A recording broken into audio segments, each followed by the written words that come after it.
Tout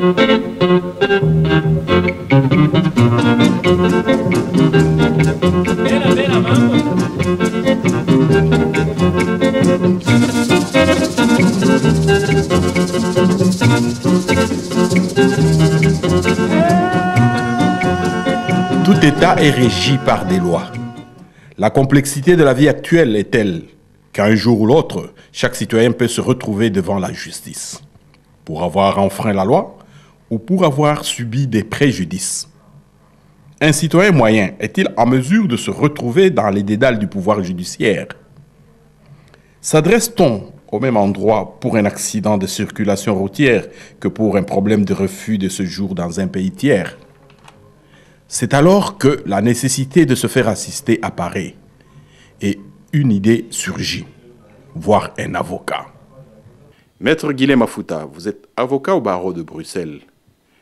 Pour le commun des mortels, si vous devriez donner l'utilité d'un avocat dans sa vie, qu'est-ce que vous pouvez dire à un citoyen normal? L'avocat est d'abord en amont pour conseiller. Donc voilà, on consulte un avocat parce qu'on veut justement être éclairé par rapport à une situation que l'on connaît. Ça, c'est le premier, en tout cas, rôle de l'avocat, conseil. Et puis, bien entendu, l'avocat est aussi là pour défendre, n'est-ce pas, les intérêts de la personne qui le consulte, de son client qui vient justement le consulter. Défense en justice, dans diverses matières, dans divers domaines. Voilà. Bien, ici, en Belgique où nous vivons, la justice est très organisée. Est-ce que vous pouvez donner les grands traits de la justice, les différentes structures de la justice pour que les gens puissent un peu se retrouver? Parce que ce n'est pas toujours évident qu'on puisse le savoir. On ne peut pas parler de la justice sans parler du ministère, bien entendu, de la justice. Nous dépendons d'un ministère, c'est le ministère de la justice, comme en tout cas en principe dans tous les autres pays du monde. Il y a le ministre de la Justice, il y a bien entendu au niveau de l'autre organisation, il y a les ministère public, il y a le parquet, il y a de l'autre côté les magistrats assis. Donc le parquet, c'est le magistrat debout, le magistrat assis. Les avocats participent au bon fonctionnement justement de la justice. Les avocats sont là pour défendre, bien entendu, les intérêts de leurs clients. En cela, les avocats concourent, bien entendu, au bon fonctionnement de la fonction de la justice, de la fonction du magistrat, qui est de dire le droit. Pas seulement de dire le droit, mais de dire le bon droit. J'ai une voiture, je circule, j'ai fait un accident, il y a un mort, on m'arrête. À ce moment-là, quelle est la suite du point de vue de la justice? Voilà, nous sommes là dans le domaine de la circulation routière. Vous renversez un piéton qui malheureusement décède. Il y a donc là un homicide involontaire. Bien entendu, il faudrait s'arrêter, appeler la police, les secours pour venir en aide à cette malheureuse personne qui... donc maintenant, les suites par rapport à cela, bien entendu, cette affaire devra en tout cas être instruite au niveau d'abord du parquet. Le procureur du roi ici en Belgique mènera ces enquêtes avec bien entendu l'aide des enquêteurs, l'aide de la police, au fin justement de la police judiciaire, au fin d'éclairer demain en tout cas le tribunal sur les circonstances de cet accident. J'imagine en tout cas que c'est un accident, donc involontaire, et vous serez attrait ici en Belgique à la justice, mais au tribunal de police. Hein. Donc c'est le tribunal de police qui est compétent en cette matière pour tout ce qui est, tout ce qui a trait à la circulation routière, c'est de la compétence matérielle du tribunal de police.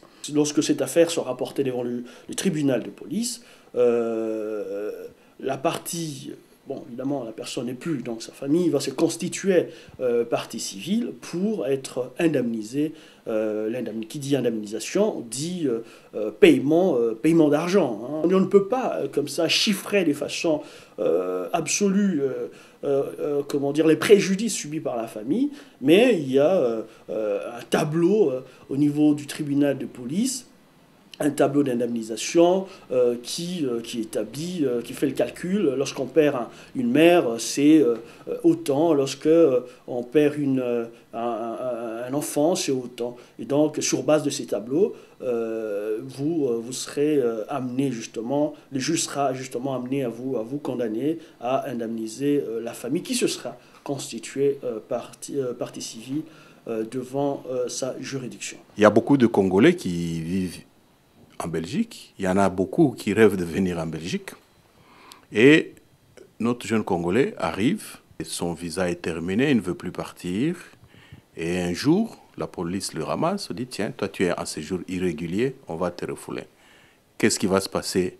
Qu'est-ce qu'il peut faire? À quel moment l'avocat va-t-il intervenir et pour faire quoi? Alors, lorsque une personne en situation irrégulière, lorsqu'une personne est en situation irrégulière en Belgique, par malheur, elle s'est fait prendre, si vous permettez, par la police lors d'un contrôle de routine, ou voilà, il se fait, voilà, carte d'identité, il l'a pas, enfin, constate que la personne est en séjour illégal. La police n'a pas compétence tout de suite de décider de transférer cette personne dans un centre fermé ou de l'expulser. Donc la police pose la question à l'autorité compétente, l'autorité administrative compétente. Ici, c'est l'Office des étrangers. Voilà, soumet le cas à l'Office des étrangers et l'Office des étrangers va ordonner à la police de transférer cette personne dans un centre fermé en vue de son rapatriement, son expulsion. Alors, généralement, lorsque la personne, c'est pas lorsqu'elle est arrêtée tout de suite, mais lorsqu'elle arrive au centre fermé, soit on lui désigne un avocat pro deo, un avocat commis d'office, soit la personne, déjà un avocat privé, il contacte son avocat privé, et celui-ci va faire le nécessaire, c'est-à-dire utiliser toute le voie de droit, toutes les procédures qui s'offrent à lui. C'est-à-dire, soit, parce que là, il y a péril imminent, c'est-à-dire la personne va dans les prochains jours ou dans les prochaines heures être expulsée, faire ce qu'on appelle une requête en extrême urgence auprès du Conseil du contentieux des étrangers. Procédure d'extrême urgence qui est fixée très rapidement dans les heures qui suivent, ou en tout cas le lendemain, voilà. Et parallèlement, il introduira une requête de mise en liberté devant une juridiction judiciaire, ici en tout cas la Chambre du Conseil. Alors le juge, bien entendu, va examiner le dossier, il va juger de choix par la Chambre du Conseil de libérer ou de ne pas libérer. Au niveau du Conseil du contentieux des étrangers, le juge vérifiera justement, c'est une juridiction administrative, vérifier tout d'abord la décision de l'Office des étrangers. Est-ce qu'elle est adéquatement motivée ou pas? Et donc, si la décision de l'Office des étrangers est arbitraire, n'est pas adéquatement motivée, donc illégale, le juge n'a pas d'autre choix que d'annuler cette décision. En tout cas, ici, on est dans l'extrême urgence. Il ne s'agit pas de l'annulation, il s'agit de suspendre en extrême urgence, parce qu'on lui demande de suspendre en extrême urgence cette décision qui sera en extrême urgence suspendue. Si elle est illégale, parce que pas adéquatement motivée ou pour autre raison. Il y a beaucoup de compatriotes au pays, pour venir en Belgique, en Europe, ils peuvent avoir l'argent, ils peuvent avoir tous les documents nécessaires, mais on leur refuse le visa. Est-ce que dans ces cas-là, avant que le monsieur ne commence ses démarches? Un avocat est nécessaire? Si oui, pourquoi? Vous ne savez pas pourquoi on demande le visa. Est-ce un visa étudiant ou un visa juste pour venir visiter la Belgique en tant que touriste? Donc si c'est un visa étudiant, il y a les conditions qui doivent être respectées. Si c'est un visa pour venir visiter la Belgique, il y a aussi des conditions qui doivent être respectées. Et donc dès lors que l'on remplit toutes les conditions, en principe, l'ambassade belge au Congo, à Kinshasa, par exemple, va renvoyer le dossier à l'office étranger, parce que c'est l'office étranger qui décide, hein, c'est centralisé au niveau de l'office étranger, hein, pour ce qui est de la Belgique, qui décide d'octroyer ou pas le visa, sur base justement du dossier. Alors, lorsque l'on demande un visa pour étudier, c'est-à-dire il faudrait remplir les conditions émises en tout cas quant à ceux, c'est-à-dire avoir d'abord une inscription dans une université ou une école reconnue par l'État, supérieure reconnue par l'État, ou carrément une école qui est reconnue ici en Belgique. Et puis, le problème de la prise en charge, parce que bon, quand on veut étudier à l'étranger, il faudrait justifier de moyens justement de subsistance, c'est-à-dire on est capable de payer ses études à l'étranger. Et d'autres conditions encore qui sont clairement énumérées par la loi. Lorsque l'on remplit justement toutes ces conditions, les conditions sont remplies, la différence avec d'autres compétences, ici, nous sommes dans finalement une compétence où l'office étranger n'a pas d'autre choix que de donner le visa, parce que les conditions émises par la loi sont remplies. Et donc, il s'est créé là c'est qu'on appelle c'est une compétence liée, donc un droit subjectif aux études. Donc, l'office étranger sera obligé de délivrer un visa à cet futur étudiant qui voudrait poursuivre ses études en Belgique. L'autre problème, c'est le visa pour venir visiter, visiter la Belgique, visite familiale, ou soit visite familiale en l'espèce. Il faudrait encore justifier, par exemple, de moyens de subsistance. Voilà. Vous allez en Belgique pour quoi faire? Combien de temps? Est-ce que vous avez un endroit pour dormir? Comment vous allez manger? Comment vous allez vous déplacer? Bref, est-ce que vous avez des moyens de subsistance pour la durée, en tout cas, de votre séjour en Belgique? Et vous savez, les cas que j'ai souvent, c'est-à-dire le visa est délivré, la personne a déclaré, voilà, je vais en Belgique, soit pour une visite familiale, ou soit pour visiter la Belgique, tout simplement. Et cette personne arrive à l'aéroport national, à Zaventem. On lui pose la question, monsieur, que venez-vous faire en Belgique? Oh, voilà, je viens visiter la Belgique. Est-ce que vous avez... est-ce que vous allez dormir, quoi? Voilà. Est-ce que vous avez un logement? Et généralement, les gens n'ont pas, n'est-ce pas, n'ont pas fait des réservations. Et se pose, justement, le policier à la frontière, qu'est-ce qu'il fait? Il n'a pas d'autre choix que de finalement dire, il y a un problème, c'est posé un problème. Ou l'autre question, qu'est-ce que vous visitez?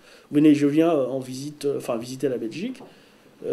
Qu'est-ce que vous venez visiter ici en Belgique? Et d'autres disent, voilà, j'ai eu en tout cas les cas où les gens disent, voilà, je viens visiter la Tour Eiffel en Belgique. Oh, la Tour Eiffel en Belgique. Donc il y a un souci.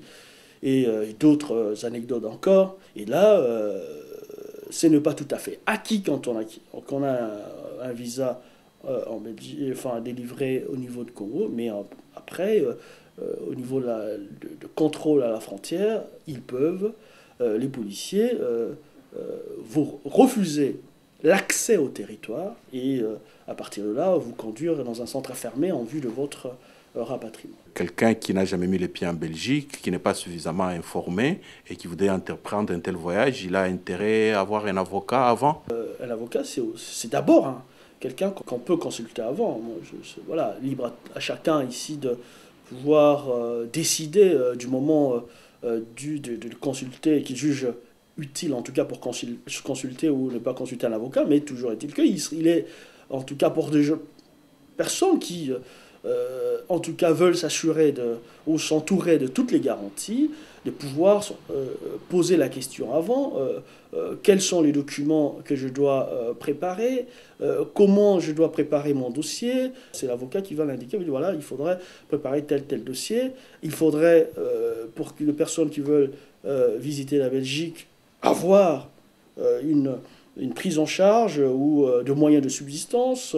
Ça peut être des moyens de subsistance bien entendu personnels, hein, une carte visa ou les espèces, et bien entendu veiller à faire une réservation d'hôtel. Au Congo, la façon dont la justice est organisée, la façon dont la population a accès à être défendue par un avocat est ici, vous pensez que c'est plus ou moins la même chose ou bien il y a des progrès par rapport dans notre pays? Au-delà justement de cette question, moi je voudrais, parce que bon, pour déjà avoir droit à un avocat, il faut avoir de moyens. Je crois que le pays dit démocratique, les grandes démocraties ou simplement des démocraties, font en sorte que tous les justiciables, quels que soient leurs moyens financiers, quelle que soit leur situation financière, puissent avoir droit avoir droit à un avocat quand la nécessité se présente. L'accès à la justice, le droit d'être défendu lorsqu'on est soit attrait à la justice ou lorsqu'on doit défendre simplement ses intérêts, soit comme victime ou autre, l'État, en principe, doit permettre, n'est-ce pas, à ses citoyens d'avoir accès à cette justice. Donc, je parlais de grande démocratie qui, ici, l'accès à la justice est organisé. Le pays signataire de la Convention européenne des droits de l'homme, l'article 6, dit l'accès à la justice. Donc, les démocraties font en sorte que leurs citoyens aient accès à la justice. Comment? Par l'organisation de ce qu'on appelle l'aide juridique. Ici en Belgique, en France, on appelle ça l'aide juridictionnelle. C'est-à-dire que les personnes qui n'ont pas de moyens de se payer un avocat, mais qui doivent se défendre, doivent avoir la possibilité de pouvoir faire le choix de se défendre, d'être assisté d'un avocat, même si ces personnes n'ont pas de moyens. Donc c'est l'État qui paye, comme ici en Belgique, c'est l'État qui paye l'avocat. Donc, avocat pro Deo. Voilà, moi je dis, toute la différence peut être à ces niveaux-là. Donc un État un État démocratique doit faire en sorte de pouvoir permettre à ses citoyens d'avoir accès à la justice via un avocat, c'est-à-dire d'organiser par exemple un système, comme je viens de le dire, je me répète, d'aide juridique ou d'aide juridictionnelle. Et donc c'est tout l'effort en tout cas que doit faire le Congo, c'est tout l'effort que doivent faire les autorités congolaises à donner accès aux citoyens qui n'ont pas le moyen de se payer un avocat, d'être assistés à un avocat. Il nous arrive régulièrement de couvrir des procès ici, des Congolais, du Congo, etc. Et on voit souvent, c'est des avocats européens qui défendent des Congolais pour des problèmes souvent du Congo. Et vous, personnellement, comment vous pouvez interpréter cela? Écoutez, moi, pour ce qui me concerne, hein, il n'y a aucun complexe avec mes autres confrères, belges ou autres, hein, avec qui je développe de rapports de confraternité, d'autres qui sont des amis, hein, avec qui j'ai étudié à l'UCL ou que j'ai croisé au barreau. Que les dossiers, vous savez, hein, c'est le client qui choisit son avocat. Hein. Moi, je ne veux pas ici dire finalement que n'allez pas n'allez pas consulter un avocat belge et aller consulter un avocat congolais. Je ne me permettrai pas de le dire, parce que justement, le client a la liberté du choix, hein, de se choisir son avocat. Mais je ne peux non plus m'empêcher finalement d'interpeller nos autorités congolaises, leur dire que voilà, nous existons en tant qu'avocats, nous faisons notre profession, nous exerçons notre profession avec toute la conscience professionnelle que nous impose justement ce métier. En entrant ici, j'ai vu que vous n'êtes pas seul, il y a plusieurs cabinets. Pourquoi être si nombreux? Vous pouvez pas, chacun ne devrait pas être tout seul dans son coin? Bon, c'est un plateau d'avocats où vous avez ici toutes les compétences, hein, en commençant par le droit des étrangers. Nous assurons la défense des personnes qui nous viennent du Congo, qui sont arrêtées soit dans un centre enfermé ou depuis le Congo, qui veulent avoir des conseils pour constituer un dossier, on lui demander un visa pour la Belgique, soit de visite ou visite familiale ou regroupement familial ou encore visa d'études. Il y a aussi des compétences ici en droit pénal. Nous assurons la défense pénale de nos clients, compétences également au niveau des droits des affaires, hein, droit des sociétés, droit commercial et d'autres matières que nous pratiquons. Nous sommes ici, c'est un plateau d'avocats de au moins 10 avocats avec de compétences diverses. Oui, avec votre expérience ici, avec l'interpénétration de la vie des Congolais ici en Belgique et au Congo, on est nombreux à faire les va-et-vient entre les deux pays. Vous n'êtes pas tenté, ou peut-être que vous le faites déjà, vous n'êtes pas tenté d'ouvrir un cabinet, de prester aussi à partir du Congo? Bien entendu, hein, le Congo reste mon pays. Le Congo, c'est un pays que j'aime beaucoup, hein. Je suis né au Congo et donc mes parents vivent au Congo. J'y pense fortement, j'en ai parlé aux amis. Là, d'ailleurs, j'ai les contacts, j'ai les collaborations ponctuelles au Congo, hein, de dossiers que j'ai au Congo et j'ai des collaborateurs à ce niveau-là, des collaborations tout à fait ponctuelles. Et donc, je compte bien entendu m'inscrire aussi au barreau, au barreau à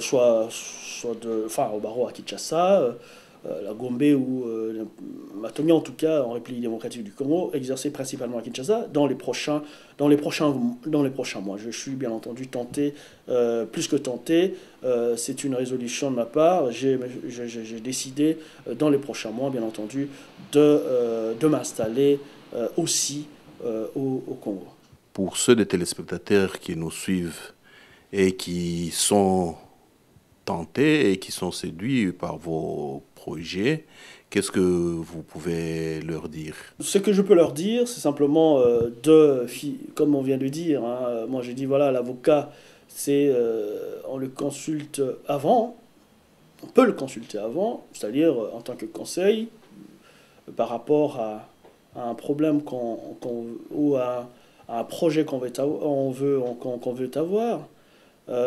J'ai dit j'avais de collaborations et de collaborateurs au Congo. J'ai un contact au Congo.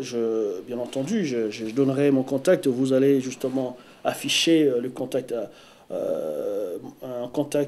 mon numéro de téléphone au niveau de Congo, hein, mon secrétariat au Congo, parce que je suis déjà, comme je viens de dire, actif c'est au Congo. Donc c'est les 081 397 75 96. Et voilà, ici en Belgique, mon contact, si vous voulez avoir directement le cabinet, c'est le 0032 471 320 935. Maître Guilhem Afouta, nous vous remercions, mais avant de nous séparer, si vous avez un dernier mot par rapport à tout ce dont on a parlé, la justice ici, la justice au Congo, vos projets là-bas, et donc le comportement des justiciables. Alors j'encourage en tout cas les autorités vraiment à faire un travail de fond au niveau au niveau de la justice, parce que l'état de droit passe par la justice, à faire en sorte que les citoyens puissent se défendre via un avocat, que les citoyens qui n'ont pas le moyen de se défendre, comme je viens de dire, puissent avoir accès à la justice, via un avocat, puissent être assistés d'un avocat. Donc, moi j'encourage les autorités, le gouvernement, la présidence de la République, de pouvoir organiser ces systèmes, comme le font les démocraties, d'aide juridique ou juridictionnelle. Et évidemment, j'encourage également les autorités à encourager, parce que nous sommes également à la diaspora, les gens parlent de la diaspora, nous faisons partie de la diaspora, nous faisons partie de cette communauté congolaise qui devront quand même aussi être encouragés. Encouragés comment? Encouragés par, dans notre métier, des défenses des intérêts, soit pas seulement des particuliers, les intérêts, nous pouvons aussi défendre les intérêts du pays, des entreprises publiques ou autres entreprises qui ont des intérêts, soit ici en Belgique, pourquoi pas sur place au Congo. Donc simplement leur dire que voilà, nous sommes présents et nous, bien entendu, sommes au service de justiciables, tant congolais que ici, congolais à l'étranger, que congolais au pays. Maître Guilhem Mafuta, nous vous remercions pour cet entretien et nous vous souhaitons succès dans votre carrière.